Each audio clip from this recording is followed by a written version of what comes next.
Behind every face and every action, there's a name. And the search for those names, well, that's where these stories begin.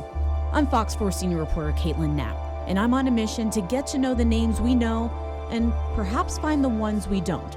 Along with detectives working in the same communities you call home, we're all working to find answers and closure in these sunshine crimes. It was here on I75 approaching Sumter Boulevard in Northport where a man was shot and killed. Detectives at first thought it was a road rage shooting, but as the pieces started coming together, they realized it was clearly targeted. On any given day, you can hear thousands of cars on I-75. But on March 7th, 2020, that sound was drowned out by gunshots. Bullet holes in the side of the vehicle. Was it road rage? Did the driver know the shooter? Northport detective Brian Chippendale had to figure that out. We didn't know anything about the victim, so at that point, road rage was probably one of the, the most that came to mind. The first step was identifying the man who was killed. His name was Javaris Miller. They were coming from a nightclub in Palmetto. Miller and his half-brother. Chippendale says they left the nightclub after they saw another group of people who he says identified as a gang, though it's not clear if Miller was in one. I guess this has been an ongoing, long feud. Here's where police started to realize Miller was targeted. Chippendale says when he left the club, the group followed him and his half-brother in 2 cars. And we caught the 2 vehicles that were following and chasing the victim. This was later in the investigation. The vehicles were here, going past a vape store in Palmetto, then at a Pilot gas station in Charlotte County before hitting the highway. They must have waited by 75 for him to arrive. And when Miller got there, the killers were right on his tail.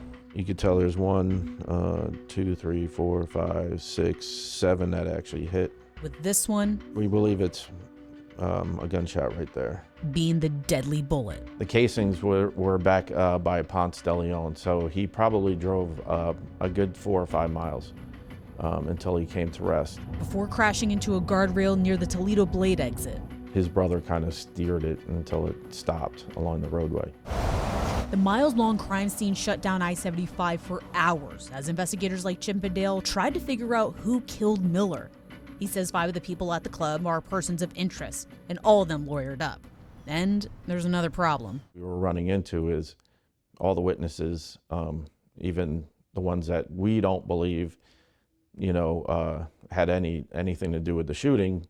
Nobody wants to talk.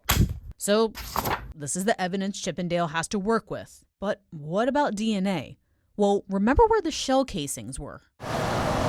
And then you have hundreds of cars that probably ran over the casings and everything else. There's still hope. I'm sure there's DNA somewhere on those casings that we will find out eventually. And there's only so much DNA to work with, though. We don't want to use up all of our evidence. Next week, they could come out and say that they have the ability to pull DNA off these. What piece to the puzzle are you missing to be able to call those persons of interest suspects? If we have somebody that wants to say that they were there and they observed who was the one that was in the vehicle. Even with that missing piece, the work goes on for Chippendale. You kind of put the emotion aside a little bit. I mean, you have to, or else it's going to eat you up.